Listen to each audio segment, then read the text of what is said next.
Horas dari Samosir, saya Ida Neneng, CGP Angkatan 4 Kabupaten Samosir, dengan fasilitator Bapak Nana Suryana dan pengajar praktik Ibu Herta Sialagan. Kali ini saya akan memaparkan koneksi antar materi modul 3.1.A.9 pengambilan keputusan sebagai pemimpin pembelajaran.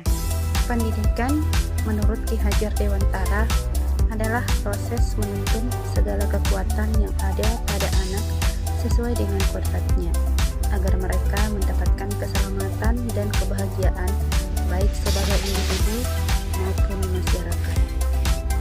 Sebagaimana kita ketahui bersama, Pratap Triloka KHD yaitu Ingarso Sungtulodo, yang artinya di depan sebagai teladan. Teladan yang baik bagi muridnya dan rekan sejawat maupun anggota masyarakat.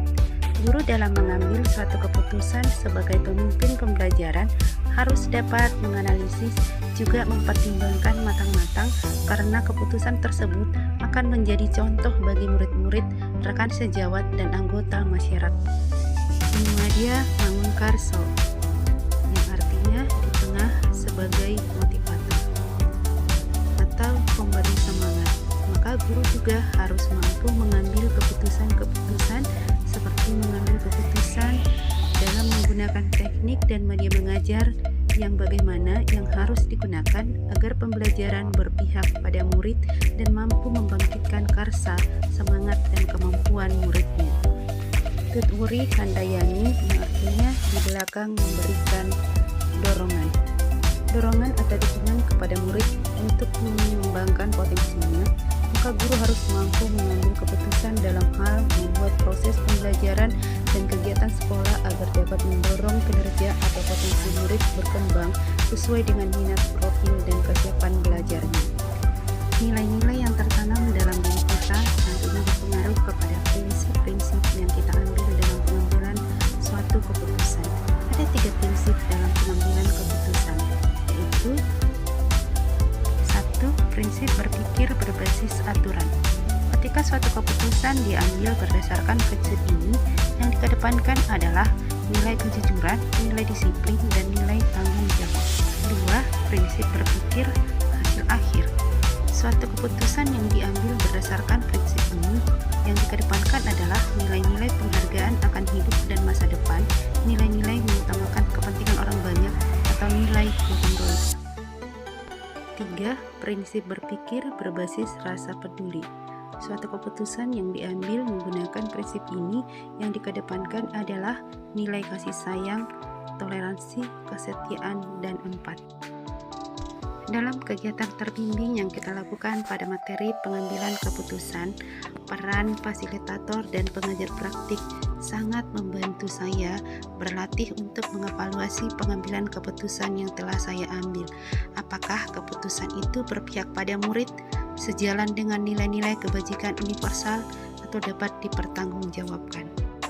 Seorang pendidik yang telah memiliki nilai-nilai seorang guru penggerak, yaitu mandiri, inovatif, kolaboratif, reflektif, dan berpihak pada murid, akan mampu mengambil suatu keputusan yang berpihak pada murid sejalan dengan nilai-nilai kebajikan universal dan dapat dipertanggungjawabkan. Tetapi jika seorang guru belum memiliki nilai-nilai seorang guru penggerak, maka keputusan yang diambil akan cenderung mengutamakan kepentingan pribadi atau golongan, berorientasi pada materi, dan tidak dapat dipertanggungjawabkan. Pengambilan keputusan yang tepat tentunya berdampak pada terciptanya lingkungan yang positif, kondusif, aman, dan nyaman.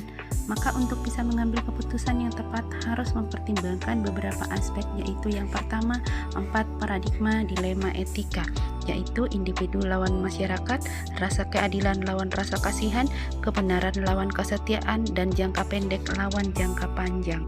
Aspek yang kedua yaitu 3 prinsip pengambilan keputusan. 1. Prinsip berpikir berbasis aturan. 2. Prinsip berpikir berbasis hasil akhir. 3. Prinsip berpikir berbasis rasa peduli.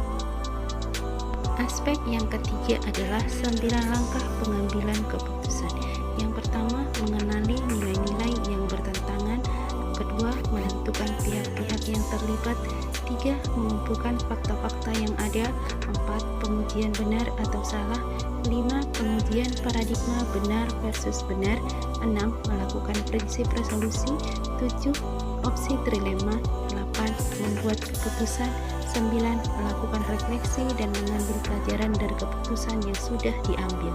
Dalam menjalankan pengambilan keputusan terhadap kasus-kasus dilema etika ini, tentu ada kesulitan-kesulitan yang saya hadapi. Hal ini jelas kembali ke masalah perubahan paradigma di lingkungan saya, yaitu satu, sistem yang memaksa guru memilih pilihan salah atau kurang tepat dan tidak berpihak pada murid. Kedua, tidak semua warga sekolah berkomitmen untuk menjalankan keputusan bersama, dan keputusan dibuat tanpa sepenuhnya melibatkan guru sehingga muncul banyak kendala dalam proses pelaksanaan keputusan. Apakah pengaruh pengambilan keputusan yang kita ambil ini dengan pengajaran yang memerdekakan murid-murid? Pengaruhnya semua tergantung pada keputusan yang kita ambil. Apakah keputusan berpihak pada murid dalam hal metode mengajar, media mengajar, dan penilaian apakah sesuai kebutuhan murid? Jika iya, maka hal ini akan memerdekakan murid-murid sehingga murid berkembang sesuai potensi.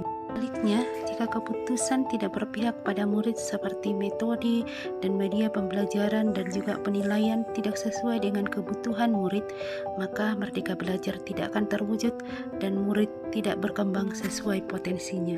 Sebagai seorang pemimpin pembelajaran dalam mengambil keputusan agar dapat mempengaruhi kehidupan atau masa depan murid-muridnya, agar membawa kesuksesan dalam kehidupan murid di masa depan, maka guru harus bijaksana dan akurat dalam pemetaan minat belajar, profil belajar, dan kesiapan belajar siswa, dan kemudian terlaksana pembelajaran berdiferensiasi.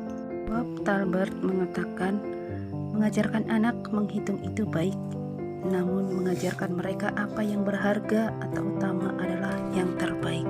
Ini berarti bahwa kewajiban guru bukan sekadar mengajarkan pengetahuan semata, yang terpenting adalah menyadari mengapa suatu pengetahuan itu penting bagi mereka, serta bagaimana murid dapat menerapkan dan memanfaatkannya dalam kehidupan nyata untuk meraih keselamatan dan kebahagiaan. Akhirnya, peranan pengambilan keputusan oleh guru sebagai pemimpin pembelajaran sangatlah sentral. Keputusan yang selalu berpihak pada murid sejalan dengan nilai-nilai kebajikan dan dapat dipertanggungjawabkan di dunia dan di akhirat akan dapat melahirkan generasi emas Indonesia yang memiliki profil pelajar Pancasila.